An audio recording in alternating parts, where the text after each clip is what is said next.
Well, unfortunately, there's really only one scenario that we need to look at, and that's the ground invasion of Gaza. The Israeli intelligence system clearly screwed up and missed what has been the largest operation in this area in at least the last 30 years, arguably since the independence of Israel in the first place. And it was a topic that supposedly this was the only thing that the Israeli intelligence services were watching. So the degree that the Israeli government dropped the ball is extreme. This isn't like 9/11 where it was a Hail Mary from a different hemisphere. This is stuff that was happening directly under their nose where they're supposed to be watching every single day.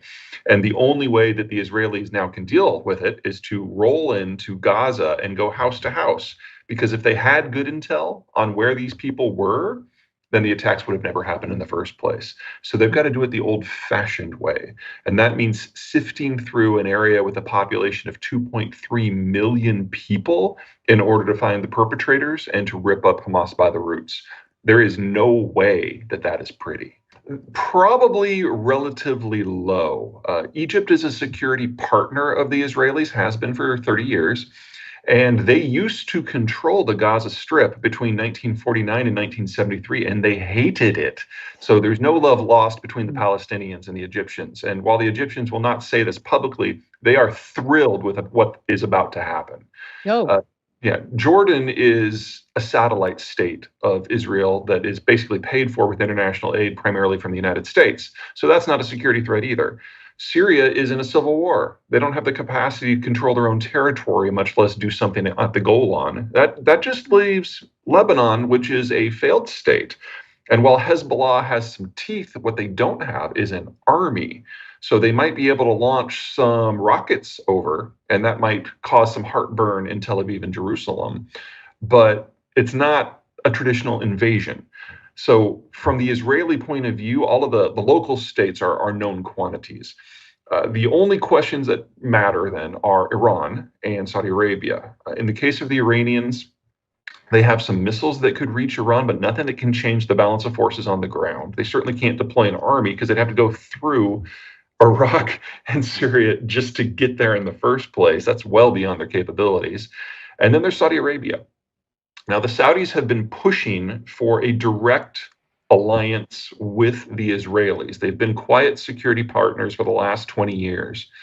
Basically, whenever the United States has said something less than complimentary about the Saudis or the Israelis, the two of them get closer together. And Israel has become a transit point for American weapons technology and training into Saudi Arabia now for quite some time. And they were trying to formalize that relationship. The question now is whether that's still going to move forward. And that is subject to an internal debate within Riyadh that's intergenerational. The King's generation, the older folks, liked the idea of the Palestinian cause and thought that any deal that was going to proceed had to include something for the Palestinians as well. The younger generation, that includes the crown prince, thinks the opposite, thinks that the Palestinians are wastes of skin and just need to be disappeared into history so they can get on with the real work of Saudi power. And so they are now having a debate internally about how seriously to take this. And when they're done with that debate, which will probably be within a month, we're going to have a very firm idea of what Saudi plans are for the next 20 years.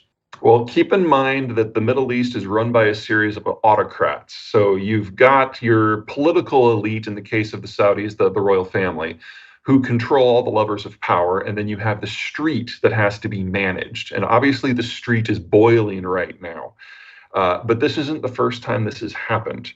And it is very, very, very rare that the street can actually overthrow the elite because the elite controls all the security services, all the guns, and generally they have no problem shooting their own people. Also remember that the street in Saudi Arabia is fat. The national security strategy of most of the Gulf states is to give their people heart disease so they can't protest. And the Saudis have been very, very successful at that. That'll be up to the Israelis. It's going to go one of two directions. Either the Israelis are going to directly occupy it in perpetuity, in which case they will be fighting a series of guerrilla wars against the local population forever, or they clear out Hamas and then go home, rebuild the wall, and Hamas Mark II takes control. Either way, you're looking at a humanitarian disaster for this region for the foreseeable future.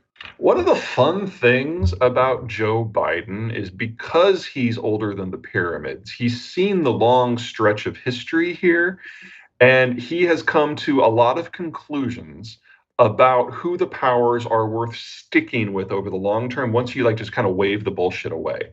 And in his view, Israel, for all of its warts, and there are many, is still the only Western oriented country, is still the only country with the concept of human rights, is still the only country with a modern economy that can look after itself for the most part, is still the only democracy. And while it is flawed by all of those measures, it is better than Egypt or Lebanon or Syria or Jordan. And so if you have to choose, you might as well choose publicly and boldly. And that's exactly what he's done. Will that generate complications down the right line? Yeah, it's going to generate complications tomorrow. But making it very clear where the United States stands and the pecking order of this and other regions, you got to admit it's kind of refreshing compared to the presidents we've had for the last 25 years. What are the complications? What's the risk of him doing this? Well, the United States has been trying to get out of the Middle East for the last 20 years. We finally pulled it off under Biden. It was a mess with the Afghanistan withdrawal, but it freed up American strategic bandwidth for other things. Biden's now making it very clear that he doesn't really care what happens to the Palestinians because Israel is the friend, Israel is the family, Israel is the ally.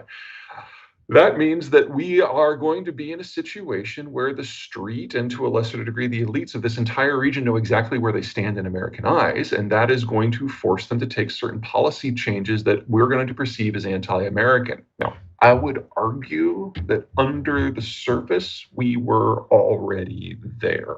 I mean, let's be honest.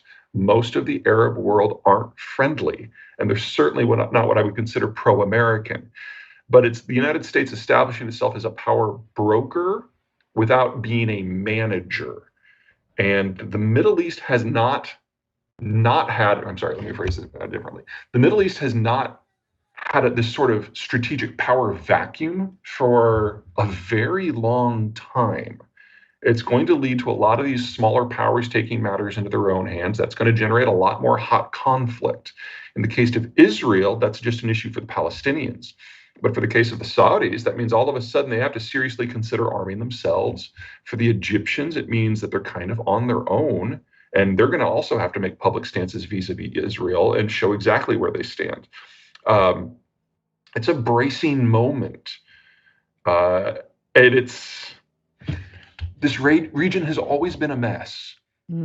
Biden's basically calling it a mess and picking sides.